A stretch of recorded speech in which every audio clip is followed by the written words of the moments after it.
This is Raheem Mostert, and this is NFL Players Second Acts Podcast.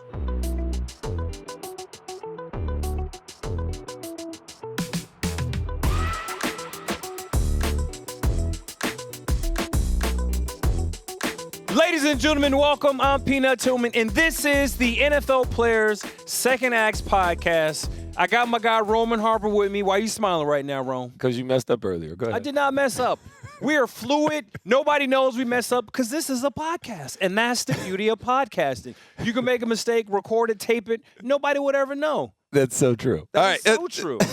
Well, look, man, make sure you give us a like, click that follow button, give us a couple comments, all the other things. Tell her to tell a friend to tell a friend to tell a friend. Wherever you pick up your podcast at, whether it's iHeartRadio, the Apple Podcast app, make sure you get out there, listen to us, and pass the word. Peanut, who's our guest? We got a good one. He's one of the NFL's fastest running backs. He had a record-breaking season with the Dolphins. He made his first Pro Bowl. He has his own podcast called Relentlessly Motivated. Ladies and gentlemen, please welcome to the podcast, Raheem Mostert.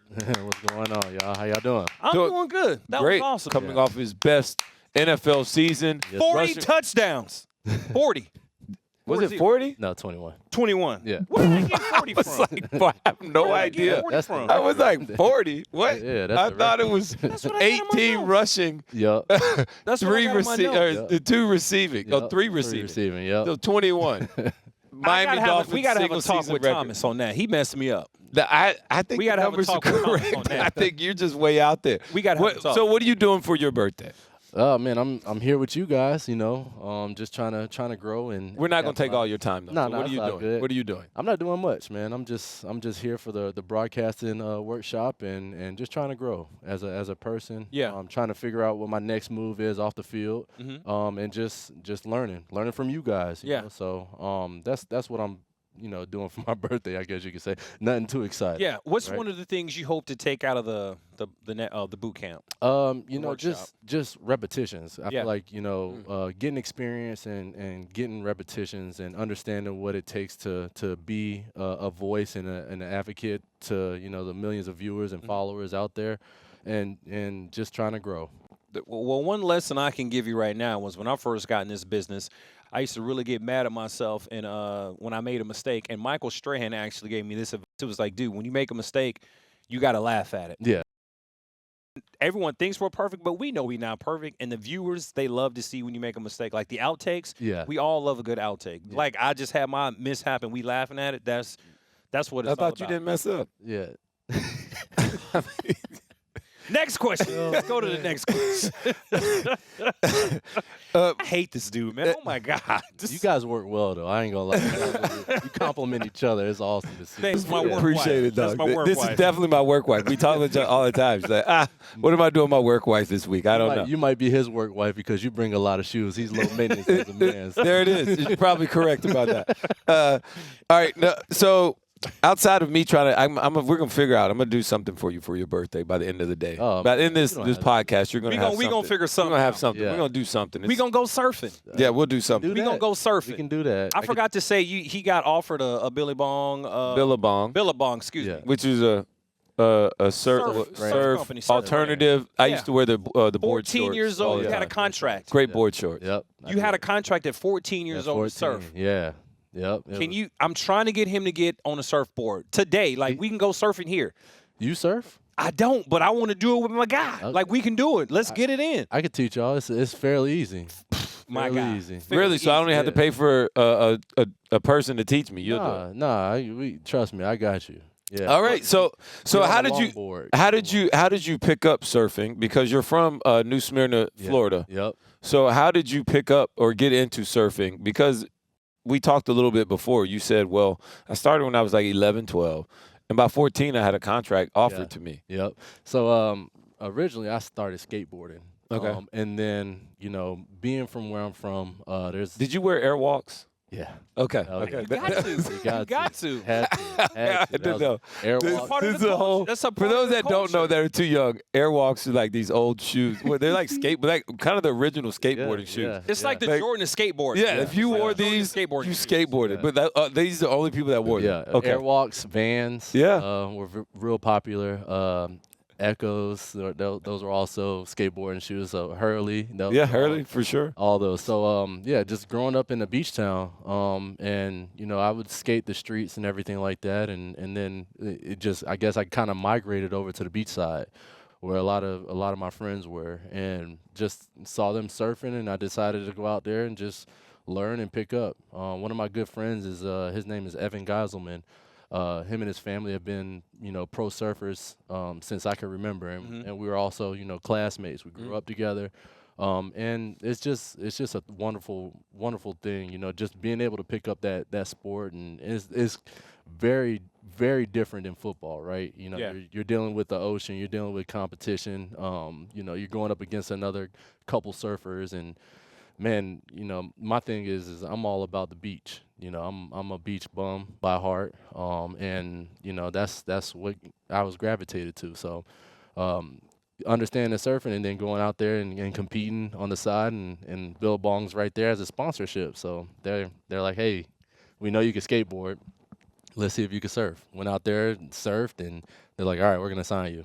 And I had to make a decision if I wanted to do that or continue playing football, So I feel like I did the right thing. I definitely think you did the right thing. And how different do you think your life would have been right now? I mean, who knows? I look at what my friend is doing. He traveled all over the world. He missed school here and there, and he was going to Australia, Maui, going to Hawaii, and all this stuff. And the traveling experience is just amazing as a young person. So I would say that's probably the only thing that I would miss.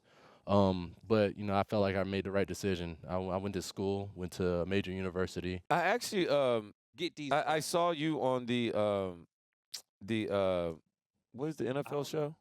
Oh yeah. Hard Knocks. Oh, Hard Knocks. Yeah. During the season. Yeah. I loved it. Right? I think your coach he's great. It's different. He is different. He's so different. But it's great for TV. Yeah. He is. And my son's a huge Tyreek Hill fan because Tyreek runs fast and he plays Madden. Yeah. So he's a big fan. I went to Alabama, so we root for Tua as well. Yeah. And you really showed off your beach bum side when you took the whole fam out. Yeah. Like being in Miami, how much of an advantage do you feel like? Because you're from Florida originally. Yeah. And so getting to come back to where, like, man, it's ocean around you. Does it just make you feel better? It does. You know what I mean? Because you were in Purdue and it ain't up there. I don't. People ask me all the time, like, how'd you make that transition from being from Florida to going to West Lafayette, Indiana? And I'm like, yeah, sometimes you just got to make sacrifices, right? Yeah. But no, I love it, man. I love being back in the home state. Yeah. Playing in the grass, that's kind of like what you live for as a player, being able to represent. So it's fun, man. It's a lot of fun, and I was in San Francisco for so many years. I was there for about 6-7 years, and so I felt like it was home. I loved it, but at the same time, it's not so far. Yeah, it's never really home. Yeah, it's never really home. So I want to talk about your experience. All right, so. And then we'll get to some other stuff. Yeah. Went to Purdue. Yep. All right. Your career at Purdue you were mostly just a kick returner. Yeah. It was like you had more kick return yards than rushing yards. I did. And I'm like, how did this guy not just kill it at Purdue? Yeah. Like, what was going on? All right. Then you get to the NFL, and your first year you were with the Jets, the Bears, and the 49ers. Well, no. You were with the Eagles, Dolphins, Ravens, and the Browns in 2015. Yeah. It's a journeyman. I'm like, hold on. True This is all 1 year. All 1 year. Yeah, it was going back to Purdue, I was committed. At the time, Danny Hope was our head coach. He was a Florida guy. And pretty much half the roster was from Florida. We had about like 20-something odd guys from Florida. So it kind of felt like I was, back at home. And Ricardo Allen, he played for the Falcons, got drafted by the Falcons. Yep. He's also one of my good friends. I grew up playing against him. We went to rival high schools, and he was actually committed to Purdue. His rookie year, I think he was a All-American as a freshman. And I saw what he did. I'm like, you know what, I'm gonna go to Purdue and go to the Big Ten and try that out. And then fast forward, our head coach gets fired after my sophomore year. Junior year, at the time I was playing receiver. I wasn't even a running back. I was a receiver. Yeah, that wasn't in the bio. Yeah. I was not in the bio. Yeah. See, So you got the wrong info. I had 40 That's it, touchdowns. man. Like, yeah, that's what it is. I was originally a receiver. Bad information. And then I made that transition because I felt like the new head coach was not rocking with me at receiver. So I made the transition to play running back, and first year was good. I think it was because of the hype of what I did in track. Coming off a good track year. Won 4 Big Ten championships, 2 indoor, 2 outdoor. Went to the national championship, both indoor and outdoor, for those prospective seasons. And there's a lot of hype. I was considered the fastest college football player at the time. So, the head coach, I guess he felt like, I should be the starter after all that. And started a couple games my junior year, and then all of a sudden got the can.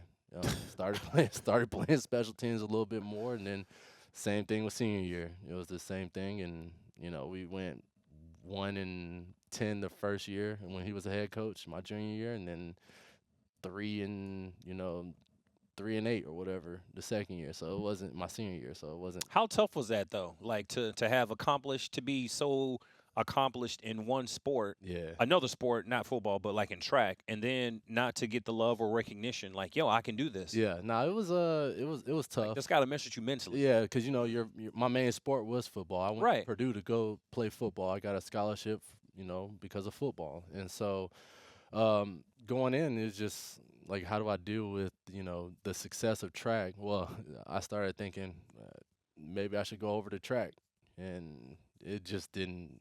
I felt like it wasn't right because, Yeah. like I said, I've been playing football since I was 7, so Mhm. it was a little bit easier, but.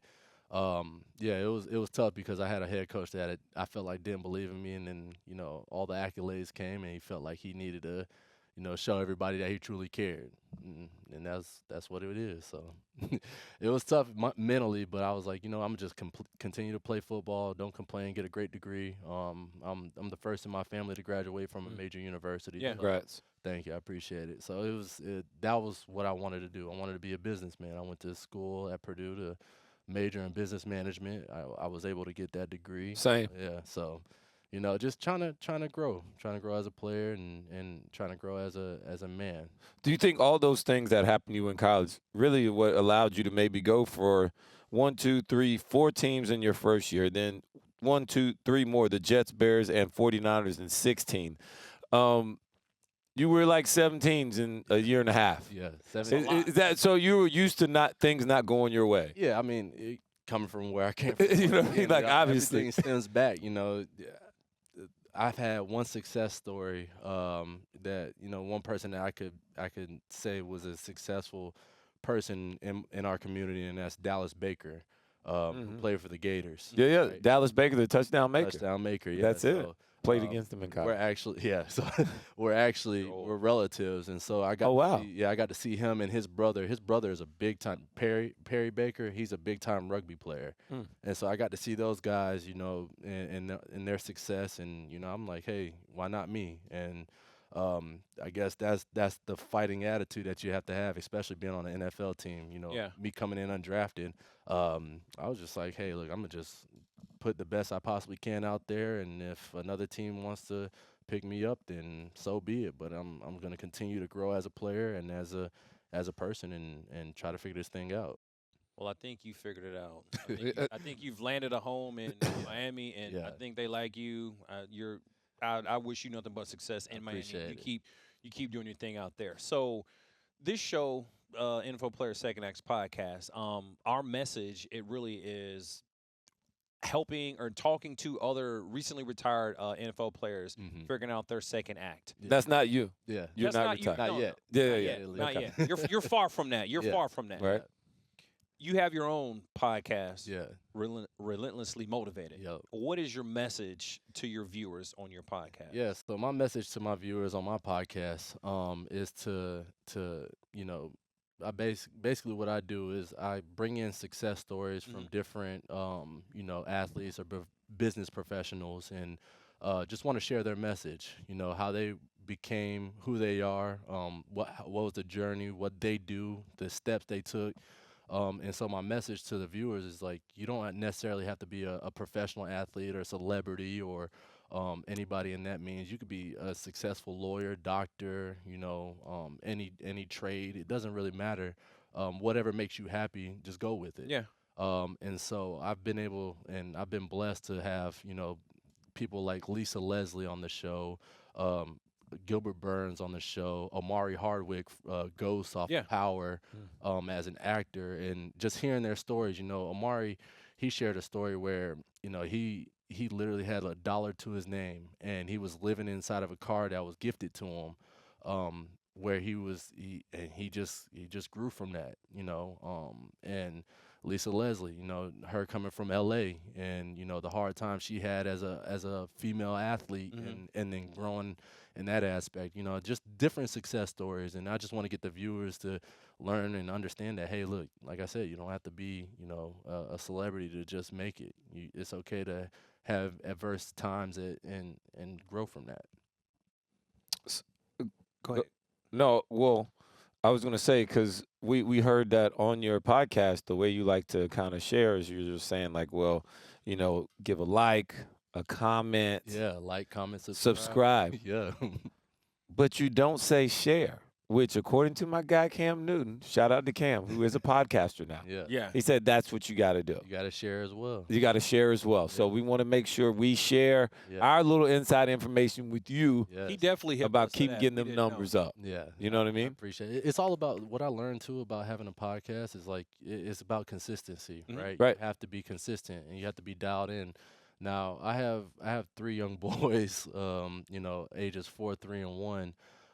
And time is always consumed by them and my family, and so I'm still trying to figure this thing out. And it's honestly a blessing too, because I get to do it at the house and back home in Florida.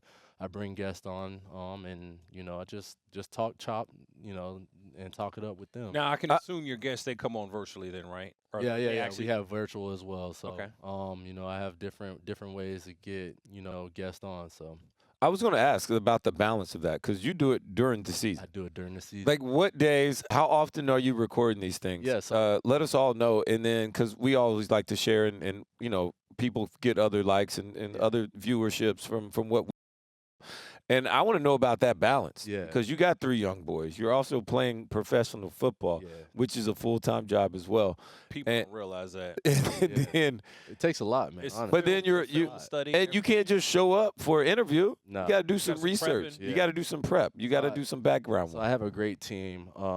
Shout out to Mercury. They do an unbelievable job with cuts, edits, getting tidbits of information, and they share, and I do my notes, and it's fair. It's an easy process, man. They do a wonderful job with that. And I record Wednesdays, Thursdays, sometimes Fridays, because those are like the easier days in schedule, in season, that I'm able to have guests on, come over to the house or virtual. And yeah, we just talk, chop it up, and it like I said, it's an easy process. So Yeah. and then we release the footage the following week. So at a time, I'm trying to knock out 3 or 4 shows at a time each week. So Hey, so do you see yourself going into the media space full time after you retire, like years and years and years from now? yeah. No, I definitely can. I mean, I think that, it's all about, building the confidence and going out and, like I said, doing this right now is Yeah. definitely enlightening, because I see you guys, former players, and what you guys have been able to do, on the field, but off the field as well.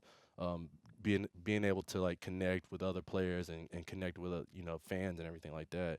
I feel like this is definitely another way, I can grow. And I'm happy to be able to have this opportunity and just, try to run with it as best as I can. Look, I'm a guy that, once an opportunity presents itself, I can't look back. Right. I learned that from Darren Sproles when I first got into the league. He's pros, yeah. So when I was with him at the Eagles, one thing he told me was like, hey, look, there's going to be people that's going to doubt you all the time, but once you get that opportunity, never look back at it and just keep pushing forward. And I could say that I it think he's definitely the paid perfect off. guy to give that advice to. Because Yeah. if y'all don't know Darren Sproles is like 5'7", 5'6". 7. No, he's 6. Okay. Oh man, and you got mad at me talking about It's just the truth. I've been in Okay. the club with Darren Sproles. He got to stand on the couch. my God. My dog. He got to stand on the Got a couch. footstool. He always up there. He love it. That's his spot. It's all good. But he's That's a my guy dog. to give Yeah. that great advice to, because I can only imagine he's only been doubted his entire life for being 5'6". Yeah. And he was a dominant return man, running Yeah. back, swing back, he was great athlete, great speed, Yeah. work ethic, quick. You know explosive. he was 10 pounds when he was a baby. He was born 10 pounds. And That's crazy. 10 pounds. I didn't 10-pound know baby. that. Darren Sproles, 10-pound baby. All right, anyways, I knew just small little things. Random knowledge. Yeah. You're talking about how happy you are. Yeah. And I would understandably so. I mean, you're coming off the football season that you just had. Yeah. All right, being in a Miami Dolphins single season record for touchdowns, Yeah. including rushing touchdowns, with all the greats they've had, Ricky Williams, Larry Zonka, Mercury Morris, you can go down the list Yeah. of all the great Dolphins players, and now you sit atop of all of those. And you did it at the age of 31, today being now you are 32 years 32. old. How do you follow up that season, and how do you kind of put that in perspective when somebody tells you that or asks you that? Yeah. How do I follow up with that season? I mean, I always have that mindset of one up. Like, what can I do to one up that? Yeah. I'm always thinking 2 steps ahead every time. Like, I don't know how I'm gonna get it done. I just know if 21 was the total number, now I'm trying to reach for 22. And if that's the case, I have 1,000 yards is my first 1,000-yard season. How can I get 15,000 or 1,500? So just trying to figure out ways I can one up all the stats that I've had so far. Yeah. So when I came into the league, I had to start out on special teams. Nobody's told you you're old yet, because when you hit 30, like Nah, everybody's when I in that locker room, everybody's giving me a hard time. Everybody's giving me a hard time. I even got old heads like Teron Armstead that's telling me I'm old. T-Stead, that's my T-Stead is dog. still telling me I'm old. I'm like, come on, man, you just about the same age. If not, you're you're old. Like when I went to Carolina, y'all called me old. Bro, I I was like 33. That was in NFL terms, kind of old. Yeah. that was It's fine. It's fine. like dog years. Hey, but listen though, you didn't have the gray hairs like him. It's he was, true. He was 25 and he still said he was old. Yes. just off the gray hairs. Yes. And he said it, not even me. That's what's so awesome about It's it. true. It's true. The first time I met him, I thought he was a vet, and I was older than him and didn't even know it. I was like, damn, he must have been in the league like 10 plus. And he was like, no, this is like my second year in the league. And I was just like, damn. You're introduced. The stress is real. Hey, I'm Peanut. Hey, how long have you been in the league for? It's like, I only been retired, bro. He's like, no, I'm in my second year. I was like, what? I went to my room and talked so much. It's like, yo, this dude is okay. And who would have thought the Lord would have brought us together all these years later? Not me. Me either. But I'm glad he did, though. Hey, I will say this: you've been rocking the gray hairs, though, man. Thank you. Yeah, you've been doing that. I appreciate that. doing One of a kind. He's been doing it since the 80s. I appreciate that. Since he was born. He been rocking them grays since the 80s. You got a question? So I was, but you cut me off. So I was talking about special teams, like how you got it. You got your start on special teams. I got my start on special teams. I was a gunner, and I didn't see my first play time really until like the 4th game of the season. It takes a dog to be on special teams. What can you tell me about the trait? Tell me what traits you have to be a special teams player in this league. Well, obviously, you have to have a little bit of wits. I feel like you have to understand technique, especially if I'm a gunner. So Yeah. I love playing the position. It's fun. It is. It's so much It fun. is. And nowadays, I feel like the young guys don't like it. He prima donna over here. He didn't play special teams. Yeah. He couldn't do it. Yeah, He was I'm looking fortunate. at- He couldn't do it. I'm looking at you guys. I'm like, yeah, dude. I just all that just skipped right over all of it. I'm You like, gotta yeah. you gotta love. I this thought shit. he was gonna say you have to be like crazy, a little wild. He's No, like, you do. hey, You have he's- to be. you gotta I mean, every Gotta savvy. throw it off. But listen though, every NFL player they have something off. There's Yeah. something. There's an unscrew in there Yeah. that just you have to have that. It's true. But as a special teamer, you really have to have it because you're going up against guys that Especially gunner. gunner, double teams. Like And we're not built for that. Yeah, I'm not. I'm not. I use my speed and leverage. That's all I got. That working for me. So that's basically what you got to do in the gunner world. But I try my best, and I know nowadays guys don't cherish the position as like it was once. But you just got to go out there and embrace it. What's been one of your favorite plays playing gunner? One of my favorite plays. It was actually 2019 when I was with San Francisco. We were playing the Vikings home in a playoff game. First, it was the divisional round, and our punter punted the ball, and the returner botched the catch, and I was able to scoop it up. And I felt like that was just like, and especially it was my first time ever playing in the playoffs, so I felt like that was just like the moment for me right there. Yeah, I was able to recover the muff punt, and fortunately our team scored the next play. So, yeah, playmaker. Yeah. I love it. Special teams, Rome. You gotta be. You missed out, but man, hopefully your son, little Rome, he can play some special teams. No. No.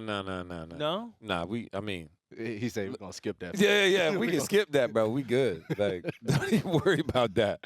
It's all good. And so I want to know this though, Raheem, what have you learned about yourself personally since going from being an undrafted guy, bouncing around teams early in your career, to then finally getting some reps, breaking through with the 49ers, running the football in a little playoff run, to now, being a key member of that Super Bowl team when you guys went, to where now you're setting team records at the age of at the young age of 31, now going into being 32 in the year you have been. What do you know, or what have you learned about yourself? People ask me all the time, like, what's a question a younger Raheem would ask himself if he were to see what he's done so far. And one thing or one statement I would make is, man, just keep grinding. Like, everybody wants the fortune, they want the fame, right? They want the Super Bowl wins, they want the playoff wins. But I've always had the aspiration of a gold jacket mindset. And so what that means to me is, hey, whatever it takes to go and get that gold jacket. Now, I know that might not be the case, at least when I'm alive. Maybe I'll get it someday, but I've always wanted that gold jacket. That's always been my motivation. Why do you play this game? To be immortal, to be recognized as one that's immortal. And for me, that would be a successful career. That's what that's the epitome of having a successful career. Some people, like I said, they like the money. Money's fine. They like the fame. Fame is great, but I want to be immortal. I want to be known as a guy that never looked back and gave everything he got to the game. So, I always want that. That's my little thing. Yeah. That's dope, though. That's a hell of a. I like you saying I like that immortal. response. Yeah. And I will tell you this too. So my wife, she's from Cleveland. Okay. And Canton, Ohio, is the where you want to be enshrined, right? Have you ever been there? No. And I'm gonna tell you why. Every 4th of July, we get that time off. That's the time where we can spend with our families. It's considered the second off season, right? Me and my wife and her family, we would drive from Cleveland, Ohio to Nashville, Tennessee. And on the way, we would pass Canton, Ohio. And I felt like each and every year, since I've been playing, that's always been my routine. I pass by just to get the feel of, the what it takes to get in there. I like that road trip. That's what I want to do. And so going out there and just riding past the Hall of Fame, it just gives me that extra boost of confidence to help myself that year. I've never been in there. I know we get access to as players and former players to go in there anytime we want, right? I would love to do that, but I feel like the only time I want to be in there is when I get the bus. Like, I get enshrined. It's always been motivation, man. I like that. Yeah, It's different, but I like that. It's cool. Yeah. I've been there twice. Once as a player in 2005, and then my second time was when Brian Urlacher he got inducted to Hall of Fame. And then, I mean, and it's nice to go in there and experience it, right? I want to someday, but I also want to be in there. It's like when you're playing in the Super Bowl, you get tickets to the Super Bowl. They give you tickets that you got to go and pay for. But as a player, do you want to watch two other teams play? No, you don't. Exactly. It's like, okay, well, I'm gonna just sell my tickets, or I'm gonna just do what I gotta do, But you don't want to sit there and watch the game. I mean, if you cherish the Super Bowl, Most people do what you just said. They don't want to watch another team play because Yeah. if you're not in the playoffs or if you're not in the Super Bowl, yeah, you're not trying to go watch two other teams or one other team hoist up the trophy and celebrate. Like you ain't. yeah, no. Most of the good ones, most of the guys with the grit and the attitude, we not trying to do that. So Yeah. same. So that's how I feel about going in Ken, right? Going got in the you. Hall of Fame. It's like, Yeah. I don't want to go in. I don't want to step foot in there until I know I'm in there, right? So Well, one day if you go, I think it's just really cool some of the old school stuff they have in there. yeah, From like what the players used to wear yeah, to like weird stuff. yeah. Now I follow. Like when they had it was like a whole onesie yeah, with a cup. It's crazy. It's Yeah. weird. They used to fold their leather helmets up Yeah. and put them in their back pocket and go to work. Yeah. It was like weird. All right. It's crazy. I got one for you. Okay. Everybody has that welcome to the NFL moment where they get smacked in the jaw, or they got to pay for a bill at the Yeah. rookie dinner, or they got to stand up and sing a song at training camp, or they get tossed in a cold tub, whatever. yeah. What was your welcome to the NFL moment? Being as though I've been on So many. so many teams. You got a bunch of them. No, I don't have any of them for real. Besides, funny story, I brought it up a couple years ago to Kyle Juszczyk. Okay. When I was with Baltimore, he was there, and we're all in the running back room, Mhm. and the only time I had to welcome to an NFL moment is when he made me pay for Chick-fil-A. That's the only moment I got. That's it? That's Easy. it. I came off easy. You got off easy. You spent but it's because $20. But think about this though, as an undrafted guy, like I got undrafted in Philly, and the taxes out there in Philly are crazy. My signing bonus was $5,000.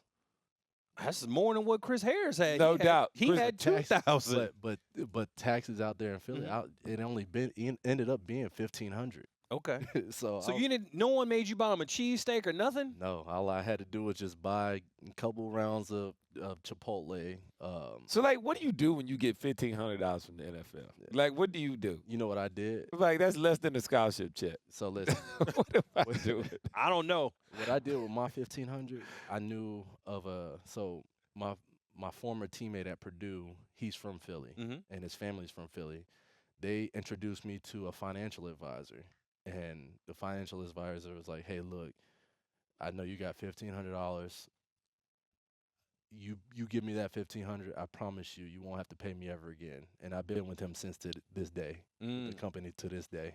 Great investment. Yeah, and so they helped me up with 401ks and all this other stuff and benefits and everything like that, life Yeah. insurance. I used that money to just pay for them, Oh, pay man. them. So yeah, it Best money spent right there. Yeah. was money spent. They helped me save my life. I For like sure. that. So I got another one for you. We asked this question to a lot of our guys. Mount Rushmore. Who's on your personal Mount Rushmore of helping you, getting you to this place? Teammates, family, coaches. Yeah. Who's on your Well, personal Mount Rushmore? personal Mount Rushmore. Okay, You I get got 4, just in case four. if you didn't know. Four. Yeah, 4. I would say first my I would consider my wife and family, her parents. That's one. That's you can would that count be as one? Yeah. You can do it as Okay. one. So wife and her family, her mom and dad, they looked out for me when I barely had a dime to my name in college. When did you meet your wife? In college. Oh, nice. Yeah, freshman year of college, and we started dating second semester and been Going strong together. since. Yeah, 13 years strong. So, her and her parents, actually my first ever Pop Warner. Mm. He passed away the year I went to the Super Bowl, so he didn't make it to the Super Bowl that year back in our hometown or our home state. Coach Porkchop, Mike Stokes, yeah, he brought me in as a little kid and he helped raise me, show me what it means to be a man. So definitely have him up there. Have the running backs coach at the 49ers, Bobby Turner. Yeah. Throwback. Yeah. He helped me grow so much as a player. And What did he teach that other running back coaches hadn't taught you? Details. He was so detail oriented. I mean, to the I'm texting Christian McCaffrey last year, and he's like, "Man, Bobby T is just he's so detailed about everything." And I'm like, "Yeah, I went through the same thing, brother." Like, I mean, it's the same guy that like if you stepped wrong, give me another back like instantly. Put somebody else in. I don't care who it is. It's not this Joe. Yeah. They'll tell you how it is straight Hold you up. accountable. Hold you accountable. So definitely have to have him. That's so not to cut you off, but that's so interesting to me because a lot of people say running back's the easiest position to play because how do you teach a running back to run? Yeah. Like they just just run. Yeah. And you know where you start at, and then they just do what they do. But to hear you say, actually, it's a running back coach that's so detail oriented. Yeah, I mean, all the little things that most people don't ever talk about. Yeah, from the running backs. I mean, think about it. Like if you're in a scheme, right? Like you guys play defense. Like if you're in a scheme and you have one step that's off, that can cost you, a receiver going deep, or a missed tackle, just by one minute step, right? It's the same thing as running back in a certain scheme, like the Kyle Shanahan scheme. You have to have the right footing. You have to be able to, make that transition. And he's been in it so long with this. Right. He was with Mike Shanahan in Denver, and that's where he took off. So. And you see what he did with Terrell Davis. He was Orlando Gary, all those guys. A bunch of guys. Yeah. Clint Portis. He had Clint Portis at his peak. I think it was Otis Anderson too. No, that was with the Giants way back. Sorry, Yeah, go ahead. yeah, There's so- another guy too in that group. But sorry, Yeah. your last guy on your So in he, Mount Rushmore. and my last person on my Mount Rushmore. I mean, it would obviously be my current running back coach too, Eric Stewsville. He's awesome. He's just like Bobby T, but a younger version. But he's also, he wants the best for his players. So I have two coaches that are up there for sure. That's awesome. Yeah. Hey, man, thank you for coming on the show. Yeah, I appreciate y'all having me. Man. You did dope, man. You did awesome. I tried to. I feel like you. It wasn't as you good as your amazing. last football season, but it was good. Definitely wasn't as good as your last season. Thanks for blessing us, though, man. Nah, thank you I guys think for you're a having natural me. at this podcasting thing. Thanks for coming. If y'all on ever the want show. me on this thing, man, I mean, I'm all ears. We can always talk it up, man. Well, we I'm like with to it. bring on guests for a second time every now and then. Yeah. I think what you guys are doing is unbelievable. The whole players second act. You guys are really trying to reach out and help guys. On the field like myself and off the field that are retired. So you guys are doing it, man, and it's pretty enlightening. There's hope. There's always gonna be hope. Yeah. Because of you guys. So, I think the most enlightening thing that I've learned by doing this podcast is that there is no directions. There is Yeah. no one way to do anything. yeah. It's customized. Yeah. Especially in the quote unquote second acts terms, where a lot of guys leave this sport not usually on their own terms, and Yeah. so coming to realization of that. Then you have family aspects. You have all these other dynamics that are going on, and not everybody's healthy mentally as well. Yeah. So, how we all deal with it, man, it's been really cool to try and hear everybody else's story and to get, also about how we get to where we are. Yeah. And that really shows you the other side. Like getting to know, like I didn't know you were from Florida. Yeah. Now you're finally back in Florida. Yeah. After going to Purdue, where you had more kick return yards than actually rushing yards, and so It's a homecoming. it's like all of these things you learn about these players who we just sit back and root for nowadays that, man, we look up and, man, there's so much more than just a person behind a helmet, man. They're great people. Now let me ask you guys this question: what was like a transition that you guys like? What was like an adverse moment as in regards to like playing and then having that transition? Like, what was one of those things where you had to learn from? Like, what helped you? Either one. I think for me was, if I could go back and do it again, I think I would have spoke more. Yeah. I think I would have like reached out to Rome when I retired, or reached out to one of my other friends who was already retired, a Yeah. Dub, and I just kind of would have spoke about how I was handling my retirement. Yeah. Like Rome said, when we leave this game, when you leave this sport, nobody ever leaves on their own term. Mm-hmm. Football retires you. You don't retire from football. And I personally felt like I had more football left in me, but my body was like, no, you don't. With that torn ACL. So I think I just would have reached out more to some of my friends and just been like, man, I'm kind of struggling in this space right now of just being retired, because you go from playing football from the time you were 7, Pop Warner, till you're in your 30s. So you're playing football 20 something years, and then one day it just stops, and you gotta just kind of like, okay, now what do I do? Yeah. And I had a job, I had stuff lined up for me, but I don't care who you are. You still, everyone will go through like. That I what think you if got phase. I don't even call it the what if. I think you have to grieve your career. It's Yeah. like a death, and you have to grieve it. And I think my biggest struggle is I didn't grieve my death. I just tried to play it off like everything was cool. Yeah. So if I could go back and do it again, I would have taken some time like Rome, and I just would have just grieved football Yeah. and got over it and just handled it, and then went on about my life and did something else, or did what I wanted to do. And I went, Raheem, I went all the way on the other side, end of the spectrum. I took 365 days and did absolutely nothing. So it's like, whatever I don't get done today, I'll do it tomorrow. Yeah. And it kind of got like kind of repetitive to where it was like, dude, I need to do something. Yeah. like I was like not doing anything. And so it got like, all right, I got to pick myself up. What am I going to do with my life now? Yeah. Because I had poured everything I had into football, and then when you have all these other distractions, things like, nah, I'm a football player. Yeah. So like I'm gonna really do that. And then instead of, I should have put a couple embers in some other fires, but I didn't. And so after that 365 days, I really had to kind of find myself and be honest with you. Coming to this broadcast boot camp, well, it's called the broadcast workshop now. Yeah. Helped put me in position to be able, I could find, I do like being in this media space a little bit more. And you guys are going to go through a lot of different ringers. You're going to go through the radio. You're going to go through a little bit of podcasting. You're going to do some TV stuff, some live game action. So, and you'll figure all these things out, and you'll realize like, oh man, you either like it, you don't. But it's great that you're doing it while you're still playing. Yeah. I did it a year into my retirement.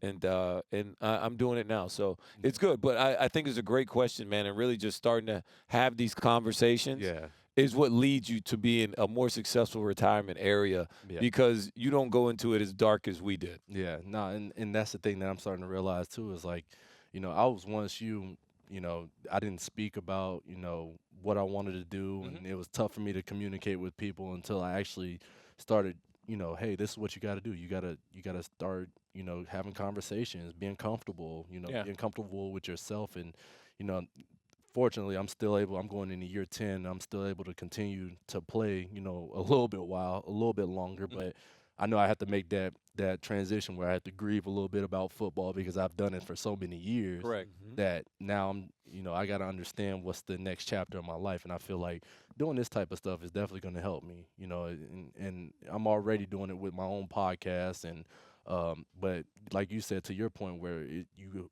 really have to figure out, hey, I do want to take a break from, not doing anything for my good 365. And then, I'm going to be bored, but I got to figure out what's the next objective. And for me, I feel like I'm putting embers in different fires, like real estate and, being a part owner of a roofing company down in South Florida. So there's a lot of different things that I feel like is going well for me, but like I'm always still trying to grow and learn. And I feel like you guys are just, you guys are the epitome right now of what you're doing. I see what you guys do. This is not my first time, knowing about you guys. I've watched your show and everything too. I appreciate it. Yeah. And it's just like, I see these guys, and this would be my last little bit of advice is that you putting these embers and all these other things, it'll never scratch that itch completely of what you do. Yeah. All right? It'll never. You're right. But it will afford you some time Yeah. to figure out what you want to do next. Yeah. You know what I mean? Which is a blessing. Yeah, absolutely. And so just realize that as well. Peanut, man, you want to get us out here? Raheem, man, appreciate it, brother. Appreciate you guys. Man, you're great. Thank you. Yeah, that was awesome. Yeah. That's the NFL Players Second X podcast. Thank y'all for listening. Please share. You can follow us on Apple Podcasts, iHeartRadio app. Like, share, subscribe. 5-star review. 5-star review. Leave a comment. Peanut, Rome, Raheem. That's us. We out, y'all.